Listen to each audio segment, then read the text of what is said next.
Welcome to the 84th Forest Industry Lecture Series. This one's going to be a little bit different than the other ones you're used to, clearly. We're all at home or at work doing this thing remotely.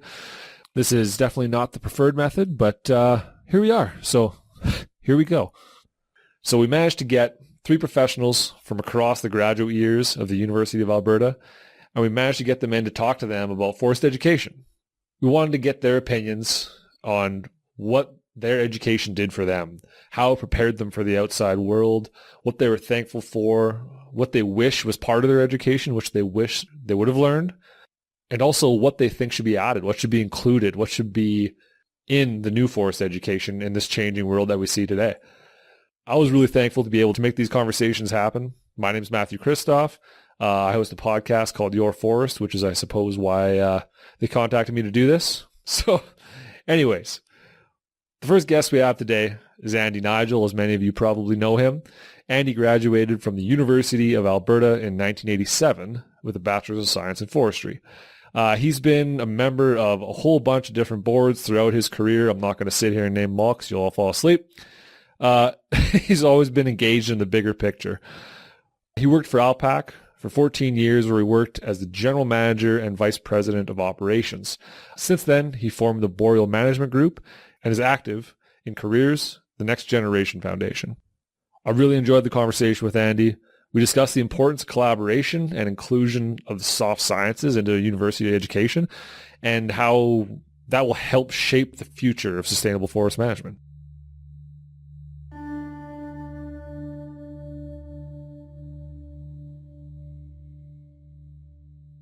Going into university, what was your university experience like?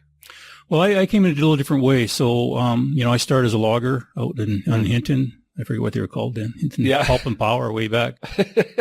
So I started out that way and then went into NAIT and then came from NAIT to the university. So a little different path. Yep. But I think what I learned in university is more of the whys in the hows. So you learn about how to do things a lot in the tech school. You learn more about the whys. And then just appreciation for the broader picture. So whether you're learning more about bugs and disease from Pete or forest policy from Peter Murphy, now sadly gone, but a great character and a true role model that we lost. Yeah, person in the industry for sure.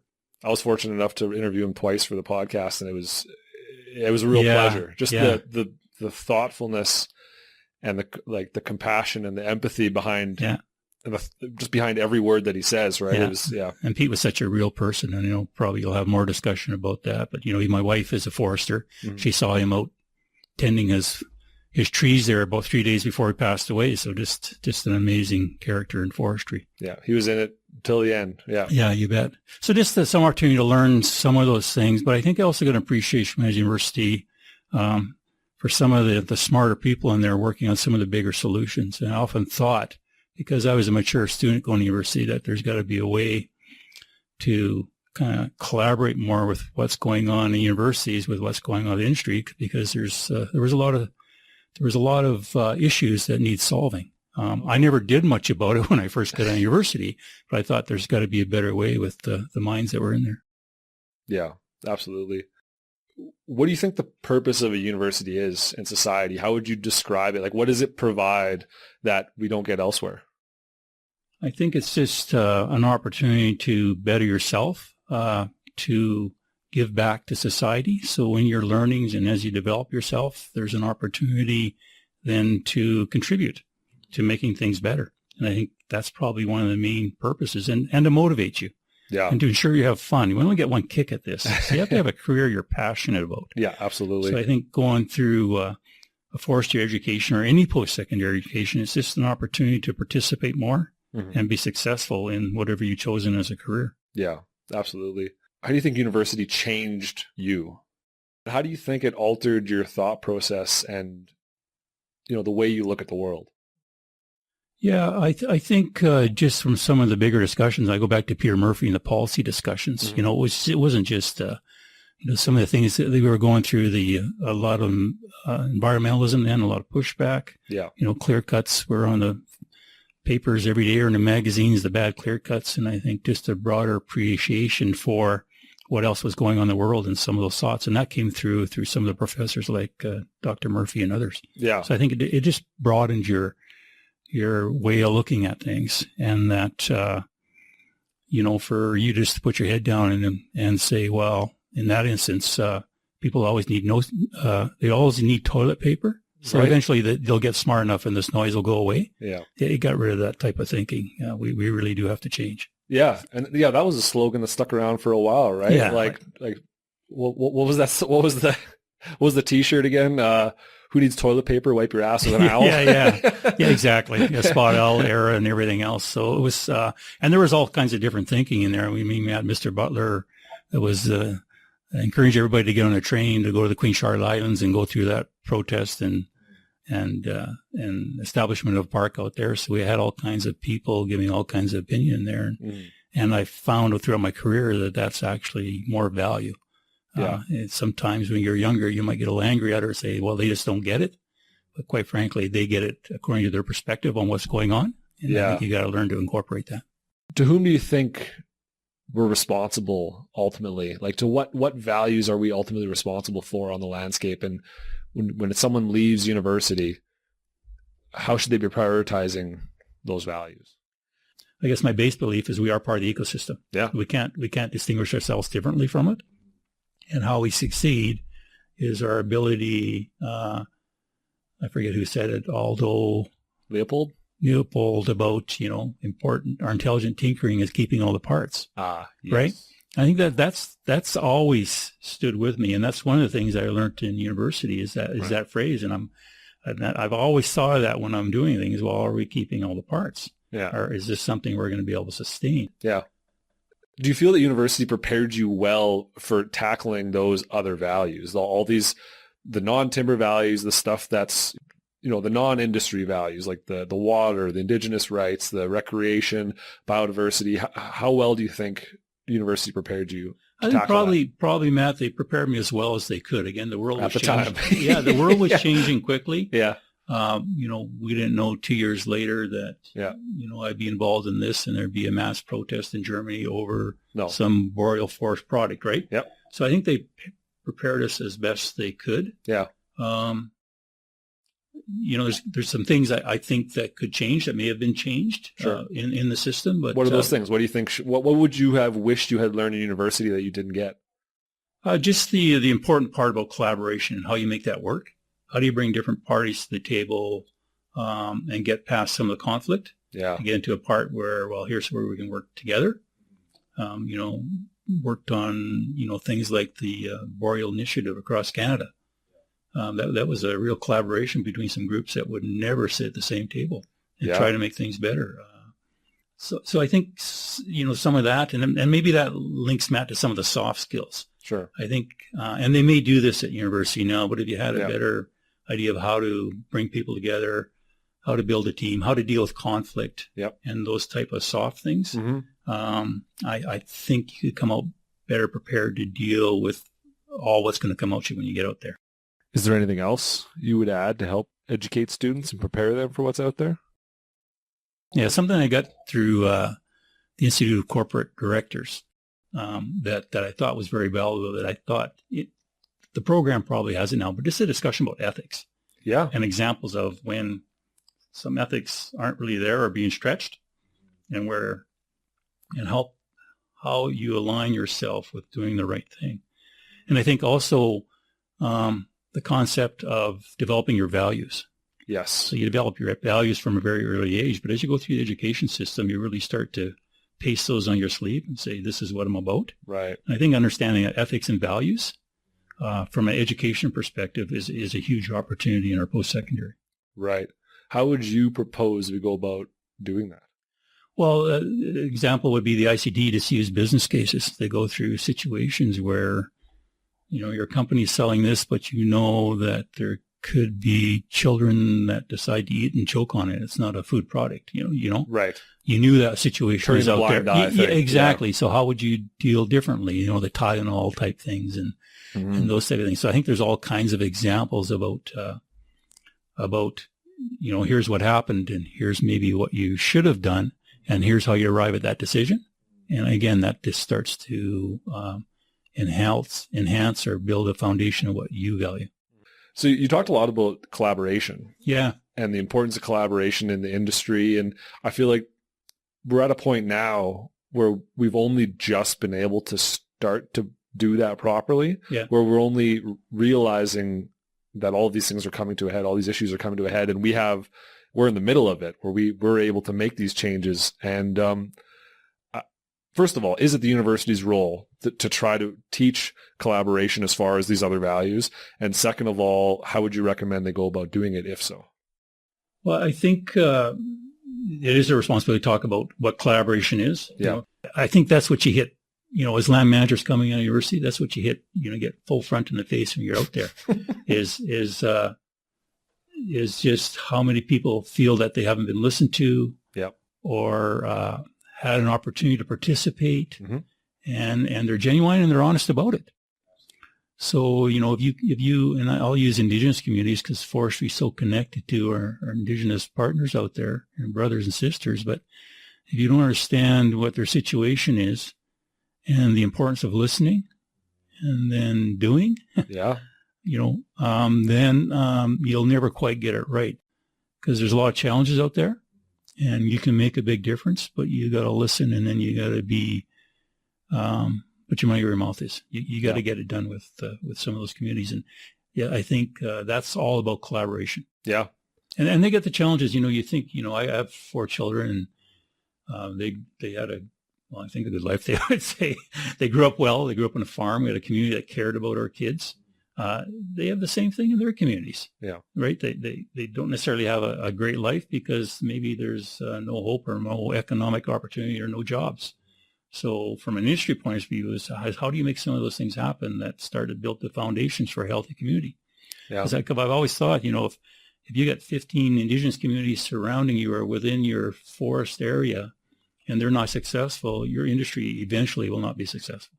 Absolutely. No, you're right. It's got to be healthy both ways. Absolutely. Well, there's a lot of discussion around that whole consultation thing, and where I know a lot of Indigenous folks that are involved in that process, right? And they say that they fully believe that we can work together on this to make it work. It's not like they're demanding that, you know what I mean? There's co-management or something like that. It's just informed management. Yeah. They just want full information to know what's going to happen and when, so they can try to protect their values and bring up issues when they arise, right?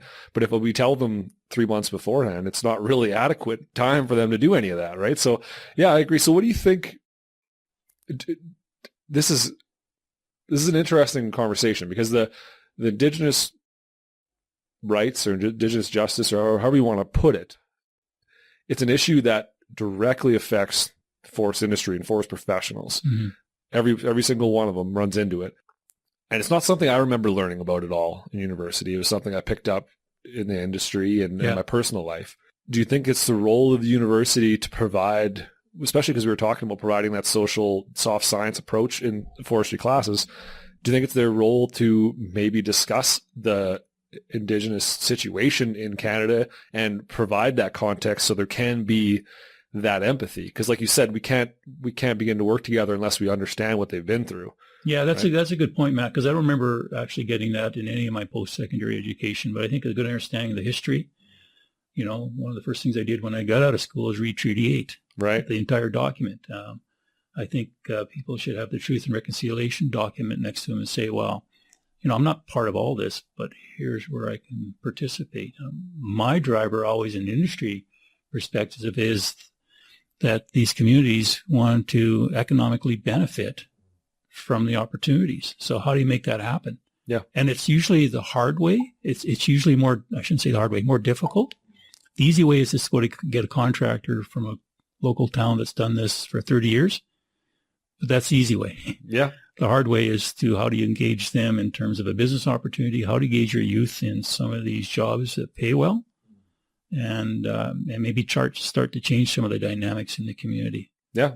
Yeah, because exactly how you worded it before, our Indigenous brothers and sisters that are out there on the land and on large part disproportionately are struggling, and we have all the power in this situation, right? We should be able. I would argue it should be it may not be in our wheelhouse right now, currently, as forest education stands. It may not be reasonable to say, oh, foresters should be able to do this. I understand that. But I think going forward, I think it should be. Oh, yeah, it's a big part of the business. If you're out there and you're working with all these communities, it's a big part of what it is to do things right. Like I say, a healthy community means a healthy business, healthy community, and they go hand in hand. Mm-hmm. See, you can't bypass. And I think for too many years we just bypassed the communities, and because it was the easy thing to do. Yeah, I totally agree. Yeah. I think this is something that should be part of forestry education, is teaching all these things, because it's just adding to the values we already discussed. And adding to the opportunity. We sometimes control operations that could be a lot more participative with the local communities. They could be collaborators. They could be developing joint ventures. And it's not all about business. It's about some of Indigenous people knowing a lot more about the land base than we'll ever know. It's about a whole bunch of ways to use those skills and knowledge to run a better operation. And personally, I just love working with Indigenous people because they have probably the best sense of humor. Isn't that true? Right? It is true. Yeah. It is true. Yeah. We take ourselves so seriously. Seriously. Yeah, exactly. Yeah. Life's a little lighter for them. The white saviors. Yeah. Yeah. I agree. No, I totally agree. It's it's a different way of thinking that they've developed, and it's so refreshing. Yeah. And that we may not share all of the same values, but I think that love of the forest and that inherent desire to be in nature and to protect it, that is a shared value. Yeah, it is. And it's something that I think as professionals, we maybe have failed to see on a large part. Yeah. And we've just been banging our heads against the problem because it is frustrating, and it has been complicated on both sides. You know what I mean? So, but as the professionals with the power in these situations, it's on us to take the first step, I think. You bet. Timber management became forest management. Yeah. And that became land management, and that became working with others in the community. So you've seen that change through the generations. But, I think when you look at it, that the real true environmentalists out there are the ones that can make a difference. And those are the foresters out there and the people in their communities who really make a difference on the ground. Yeah. And it's making that difference that will really change things. I understand where some of the hardline environmentalists come from, but the real change, I think, comes from ethical, good, honest, hardworking people in their communities and foresters and people in the forestry business.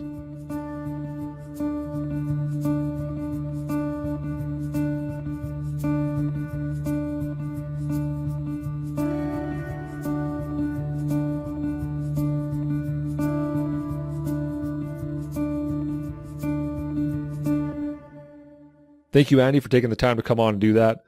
I really appreciated what Andy had to say about the collaboration and building cooperation for a better future, especially in regards to Indigenous relationships and forging a new path forward together, right? It's obviously everyone's aware that that's a big problem today, and it's one that we're trying to solve. So I thought that was an important point to get across. So thanks, Andy, for all that. The second guest we have is Lee Woodham. Lee graduated the University of Alberta in 1993. She worked as a forest consultant for 7 years from 2006 to 2013. Then she moved into a provincial government position as a resource specialist for 5 years until she was hired in her current position as Alberta's Director of Forest Economics and Trade.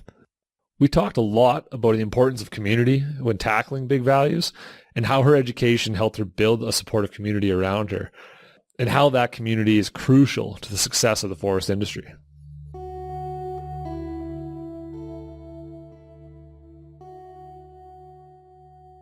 I think the biggest keys to the forestry education that you get is your contacts right from the beginning. All of that melding of people and then getting those different experiences and then that momentum of that same group that just continues through the program. So you've always, even though after calculus, linear algebra, you've still got people that have a commonality with you, so you can feel comfortable and you can get through some of the harder stuff together. Sure. Right? Yeah. And so I think it's a great program. I definitely, when you get into your third and fourth year and you start to branch off and take things that might be of interest to you and things you take anyway, you have no idea, and then find out that it's interesting to you, like entomology and what are some other good ones? Pathology. Sounds terrible. It was great. Yeah, exactly. And then when I was, I guess in my 4th year, that's when ENCS started up. And so then we were offered classes through that. And what I always thought when I was at school is this is my environment. So I want to know, and this is what I exist in. So I want to know as much as I can know about it. Sure. So if I have to learn every plant, if I have to learn every fish and every bird and what a little brown bat's skeleton looks like, then that's just, for me, feeling more comfortable in my own skin, in my own environment, because I know what's around me. Yeah. And I think that the U of A offered that. Totally. Yeah, absolutely. So what do you think ultimately is the purpose of university? Like, what should a university be? Like, obviously education is a part of it, but more than that, like, what do you think the university builds in its students that is beneficial to society?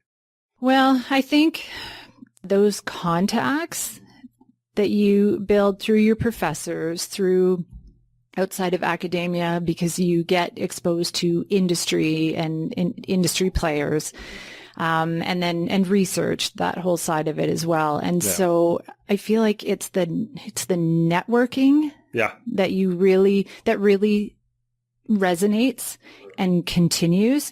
So, I mean, as we just said, Andy's son, we work together. You went to school with Sarah Benz. You know, it's, sorry, I probably shouldn't throw names. I don't think it matters. It's a FILS lecture. Everyone knows everybody. Right. Yeah. And then even that, to go to the FILS lectures and then see people that were either your professors, and they're still professors, which is amazing. Yeah. So I think that's one of the greatest things, is because the program, whether you go to BC, whether you go to Alberta, most people I don't think really go East Coast, but you've just got those connections and you've got that ability to sort of draw on those people. So, and throughout your career, like, not just during school, right? Like, you get it throughout your career. Throughout your career. Yeah. Yeah, absolutely. Yeah. So like I said, I actually left forestry and I was going to travel down a different path completely. But then I came back to forestry, and not all players are here, but for the most part, there's still contacts. I'm still working with people that were either ahead of me or just behind me or at the same time when I graduated. Or they know somebody that you know, and it's like, Exactly. Someone mentioned a name the other day that I hadn't heard for probably 20 years. Oh, really? Yeah. Yeah. And there's probably only one of them in the province, but I went, yeah. I know that person. So. Yeah, like for me, I know the university definitely, like, I went in a kid and came out a kid, but came out a kid who all of a sudden understood the scientific process and understood why that's important. And excited about it. Excited about it, right? Like, that's what I would say university did for me. It is excited me about the scientific process and wanted me to instill that in the people I meet and all of the things I do day to day, right? And I think it opens up your world.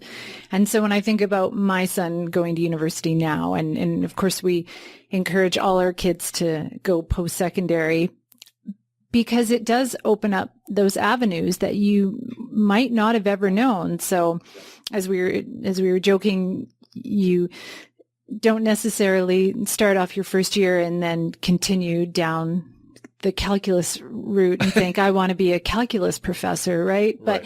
But you could. And so until you go, and have your eyes open to what's out there, you're unaware. And so, with forestry, I mean, you don't necessarily know when you go into it.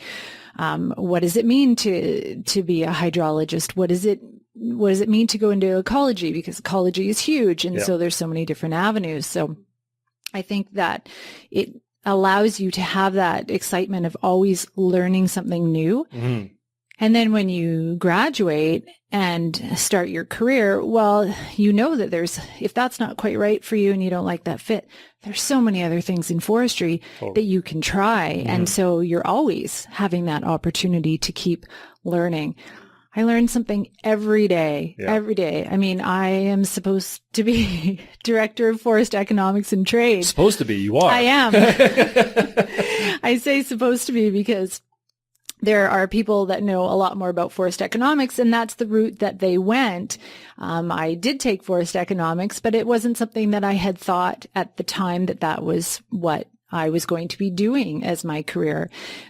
But the way my career has taken me, now I find it extremely interesting, and am sitting in on my son's economic classes to, rejig my brain as to all those basic pieces that you need to know. So, and that's not the end for me either. So it could change in a heartbeat and go a completely different route. Yeah, of course it could. Like you pick a path and you adjust course as you go, and you don't have to stay on that path. You can adjust course. That's what it's for, right? So, right. The forestry degree allows for that too, right? You can come out of there with a forestry degree and don't have to become an RPF. You can do lots of other things. Exactly. It's a skill set that's applicable a lot of spots. Yeah. Yeah. Or just have that general appreciation for the environment that you live in. Totally. Yeah.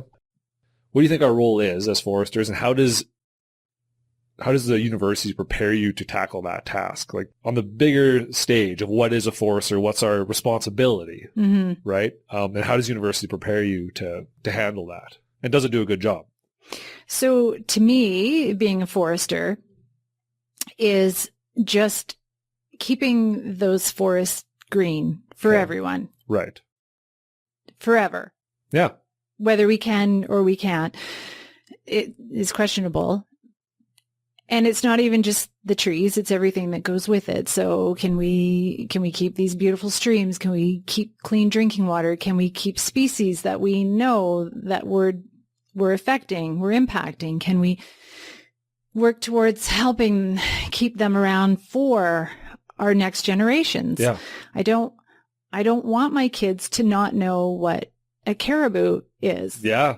That's possible, right? It's absolutely possible. Yeah. I think it's going to be within our lifetime, and my grandkids may not ever know that species. And there's lots of species that have already obviously gone off face of the earth in our boreal forest. But whether I'm sort of nostalgic in being a forester, but I just think that it's about that holistic piece of our environment and us as human beings. And I know it sounds very philosophical, but as they're finding now that, which I find quite interesting because it's always been inherent, but for people to take nature walks and be outside and be in the forest for half an hour, and how invigorating and how good it is for your mental Forest health. bathing. Yeah, exactly.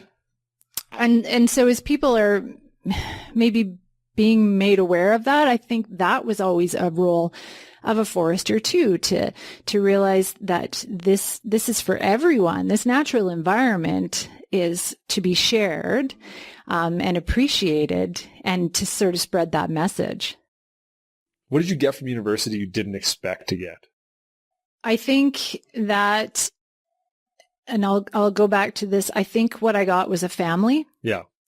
2 gentlemen from my high school, actually, which we had no idea, but then sort of near the very end found out that we were all going in forestry together. And then it just felt like you've got this kindred spirit between you, because you learned something about them you didn't know. Yeah, exactly. And then you think, well, they must have similar values as I have, because we're all going into forestry. Yeah. And honestly, some of my very dearest people in my life has been through forestry. Yeah, no, that makes sense. I think that's a common thing. It's interesting. I wonder if forestry is unique that way, or if other faculties get the same.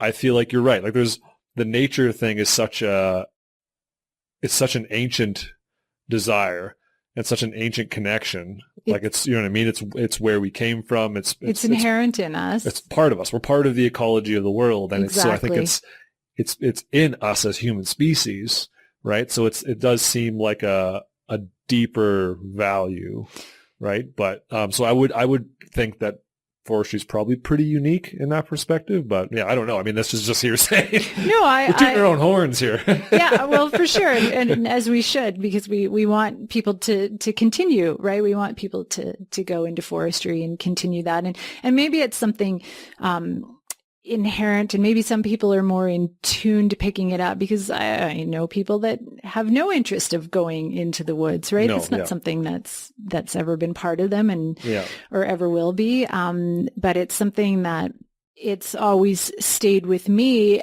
and it feels like home.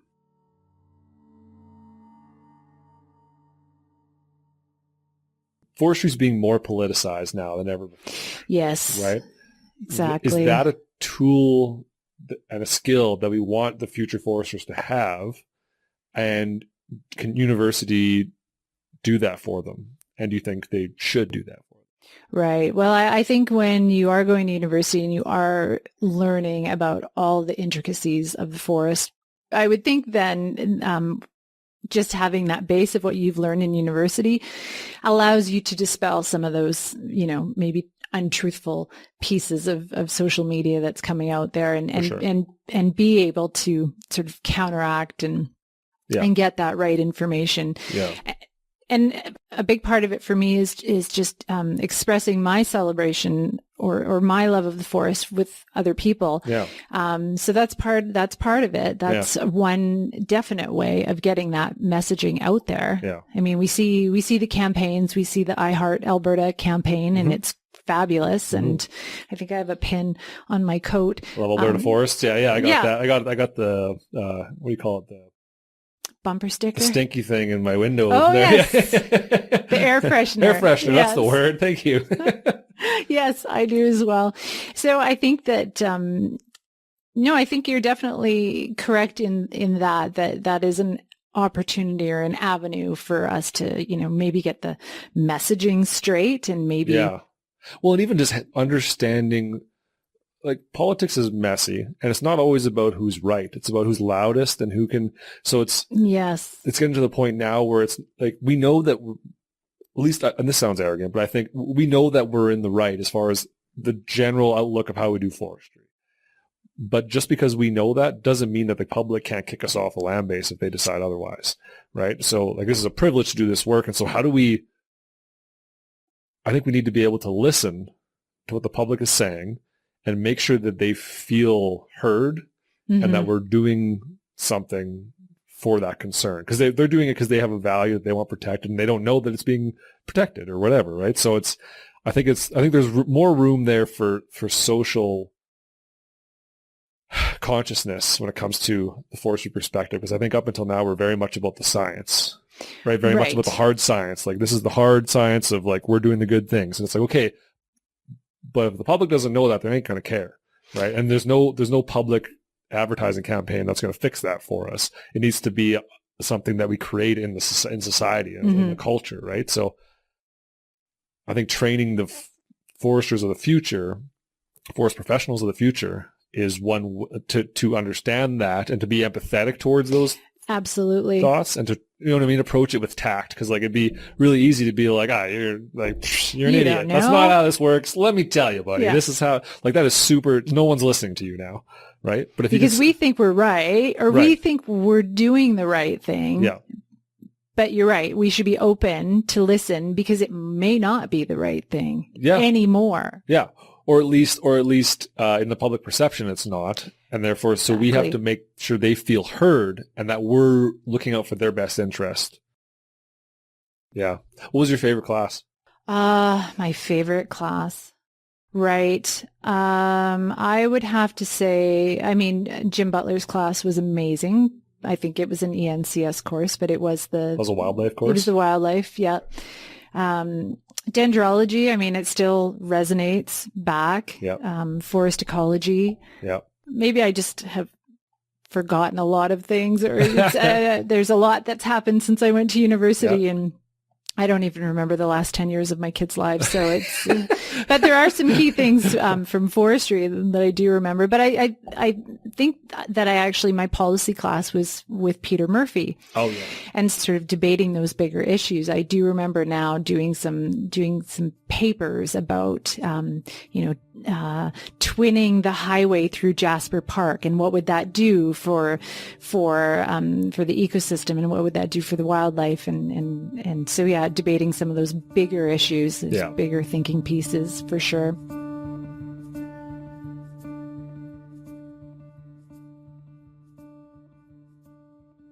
Thanks a lot, Lee. What Lee said about the importance of community and networking that she developed at university, I think we can all relate to that. The importance of having a close group of peers, I would think, is a huge reason for the success of the forest industry, especially when it comes to tackling those bigger values and trying to get outside perspectives and different ways of looking at the problem. I think that community really allows us to come up with innovative solutions. The last guest we're going to speak to is Chris Kalau. Chris graduated the University of Alberta in 2014. He actually started his company, Wild and Pine, in 2011 in his second year of university. Since then, he's been working towards building creativity and innovation in the forest industry. He is on council for AAFMP. He's also part of the Beaver Hills Conservation and Science Stewardship Committee, as well as an AILS faculty representative on Alumni Council. We talked about the things that Chris is passionate about, things that he's striving for in his company, and that's innovation and creativity. So we discussed, how do we build creativity and innovation into forest education so that graduates come out ready to advance the forest industry in ways we can't see coming.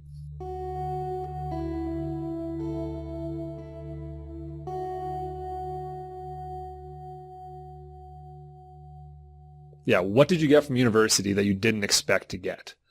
Was there something going into it that just surprised you? Like all, I guess, students entering any kind of program that are, really passionate about what they're doing. Myself, like probably many others, expected to leave the university as an expert. Yeah, for sure. So one of the things that I really did get was that understanding that I didn't know a lot, right? Totally. That I really needed to refine my education, my personal education, and willingness to learn in order to develop myself as a professional. So it really was an eye-opener that I wasn't where essentially I needed to be in order to, I guess, make a positive change or to influence, industry practice or, implement new technologies and innovations. So what I simply got is an understanding of what I actually didn't have. That's a good way to put that. I like that. That's nice. So looking backwards, obviously when you're in it, you probably don't know what you're missing. Is there something that you think the university should be teaching that they're not teaching? So I feel that one of the greatest threats to the industry is nostalgia and how, we have always done things. Nostalgia essentially paralyzes us in how we want to do things and take on, new ideas and new technologies. So we have a history that is celebrated and certainly should be celebrated, but I feel that we rely and lean back on it too much. Is that something that I wish that the university or the program would have had? Mm-hmm. Is, courses or opportunities that gave students the ability to, start thinking creatively. What are some problems out here that we could solve that don't have a solution yet? Or where are some inefficiencies that potentially some other innovations and technologies from adjacent industries can help us solve? So having that ability essentially on a student's mind, which is essentially uninhibited by, practice and the way we do things, giving them the ability to think creatively and address an idea with a creative solution that may not exist I feel, a phenomenal opportunity for a student to do, because those students are and their creative minds and their ideas is so essential to our path forward. Absolutely. That's a great answer. No, that's the way you phrased that was perfect. Like our biggest threat is nostalgia. I feel the same way, right? I don't think I've ever put it that way, but that's exactly, I always just said that we can't continue to do something just because that's how we did it, right? So the nostalgia approach I like, because you're just saying like, hey, yeah, this was good, but doesn't mean it's good enough. Like, doesn't mean we can't get better. Doesn't mean we can't advance and continue to move with the social change and all that, right? So, one of the examples that I like to give is, I guess, a company that's just like, any company within the forest products industry, and it's Sears. Sears has a deep history within both Canada and the United States. Started in the late 1800s, grew to be like one of the most successful companies globally. Mm-hmm. But are they gone now? I don't think they exist anymore. Yeah, in late 2018, they filed for bankruptcy and Chapter 11. So it's not like Sears didn't diversify or focus on, customer relationships or implement any kind of new technologies. Like, the reason why they got disrupted by companies like Walmart and Amazon is because they innovated too slowly, right? Yeah. They were disrupted. Trying to follow instead of lead. Yeah. Essentially, a company that has been an institution within our history, doesn't exist anymore. Mm-hmm. So, in an age where speed is a currency, our ability to innovate and diversify and bring on new ideas is critical. How do you think they do that? How do you think the university would go about building in, creating creativity in students, right? How would you go about approaching that problem? I guess, everything that's going on with the university right now is really difficult as far as budget cuts go, and learning about, what the University of tomorrow looks like and how the AILS faculty will look like integrated potentially with other faculties is certainly discouraging. However, as an optimist, how I see that is simply an opportunity that now potentially the AILS faculty is going to be integrated with another faculty like engineering. So what that creates is the pathway for ideas to be shared. Totally. Right. Yeah, that makes sense. Absolutely. So my recommendation is that we and the faculty of the university, we need to be reaching out to these other faculties, and we need to be having these roundtable discussions and go to these different groups and say, these are our problems. These are where the inefficiencies lies. Do you have a similar problem, or what kind of technologies are you guys using to help solve it? That's great. I like that. It almost could be solved with just like more free electives and the promotion of taking free electives outside of the AILS faculty. Exactly. Right? Just trying to provide that other perspective. Like I think about my wife. My wife is a psychologist, entirely different worldview than I have, right? And so, but when we come together and discuss problems, we come at it completely different ways, and it's interesting to see what comes out. So the same thing can be done from, although the university, I think, does a good job of providing comprehensive perspectives when it comes to the forestry and all the values that we have to talk about. There's already a lot there. There's so much to discuss. To try to add this other thing. But I think you're right. I think it's a crucial part of what needs to be in that forestry education is creativity. When we look at how other industries are solving the problems that they have, we also understand that our problems are not that much different. Sure. And they certainly need to be adapted, but there's a whole bunch of technologies and innovations out there that are in existence, that are proven and being used. So having that exposure to these technologies and different ways of thinking will really influence the path forward of the industry. And that's not just, I guess, in a technology setting, but it's also in, how are other industries adapting to inclusion and diversity. Yeah. Having these new ideas and how different companies are tackling how can we make our small rural remote office a more inclusive space, that applies to the Woodlands office in small town Alberta. Yeah, absolutely.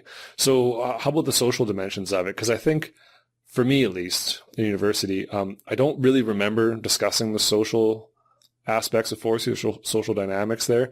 And it's starting to become a bigger and bigger issue, right? Like it's something that with the onset of the internet, everyone's got opinions, and many of them, you know what I mean, they're very loud spoken, and it has the power to sway minds, right, and sway public opinion.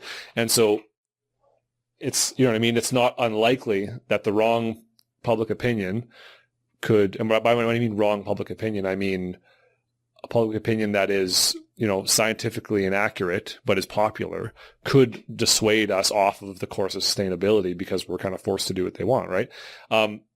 How did, if at all, did universities prepare you to tackle this whole like social aspect? So there's a lot of, you know, everything currently going on is really different than anything that we've ever seen. Absolutely. Those people's opinions, right or wrong, will affect how we do business, and whether it's good for the economy or not. We really need to have a pulse on what is actually happening around us, and not just a pulse. I would argue that we need to be leading that public opinion, right? We need to be proving that that what we're doing is good, and that we're innovating, and we have their interest in mind, right? Like, that's exactly right. Yeah. It's really critical to our path forward, as uncomfortable as it may be, or how much it actually may cost. We need to let the community and the public know that what we're doing is sustainable and it is a part of the solution. And it's not a matter of, you know, just simply, you know, waiting around and trying to communicate our science. And what I've heard many times is, you know, fighting the good fight and eventually people will come around. That's just simply not going to happen. People will always think deforestation is bad. If I go to anybody on that U of A campus and ask them about deforestation and forestry, they are going to say it's bad. So it's not a matter of, you know, arming our professionals with the right science so that they can communicate these values. That's simply a mountain too high to climb, and it's not going to be really effective at all. We need to change the way we project our business and how we do things, and really be public facing, and communicate those values and the importance of what we do and how it plays into the larger global economy. So I guess going back to your original question on, you know, how the university has prepared me to do that, and it's mostly from gaining the perspectives of all the different professionals and people within that ecosystem, and really understanding that that person's opinion is just as important, and potentially maybe even more important than mine, because they got 10 other friends that could have you know, an opinion just like them, and whether, you know, that's science-based or not. Yeah. Do you think that there's room for more like social sciences or political classes in forestry education at the university? I think that it will be critical to our path forward to touch on those and develop a forester's perspective, so that they can communicate that and they can bring those perspectives into a woodlands office. Because when we go into a woodlands office, we have professionals that have been there for 40 years, right? And again, communication is a challenge, and the exposure of those professionals that have been in that office for decades is constrained, right? They don't have the opinions and the perspectives of a new graduate coming out of the university, or of a person that attended those rallies at the legislature. They don't understand that. So it is critical that, and they may see those perspectives as, sorry to interrupt, but they may see those perspectives as naive, maybe, right? But I think that's misguided. Yeah, and they may not have the experience, but they're more in tune with the social, you know, the social policy, the social dynamics of the day. And I don't think, you know what I mean, as generations change, that those social changes will go with it, right? So yeah, and it's, you know, regardless of, you know, right or wrong science or truth behind anything that's going on, the next generation professional needs to understand that these pressures exist, and if their business is going to be sustainable, they need to manage for them and plan for them. So if we just have business as usual, our industry is going to be vulnerable to the pressures that we're seeing from, you know, all across Canada and you know, even within, you know, Alberta and Edmonton.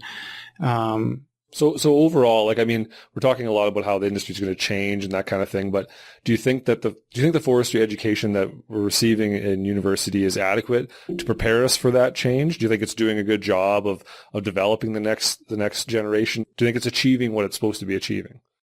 The forestry program at the university is globally recognized, which is a phenomenal feather in our cap, and it's something that that we can take a lot of pride in, and we should be shouting from the rooftops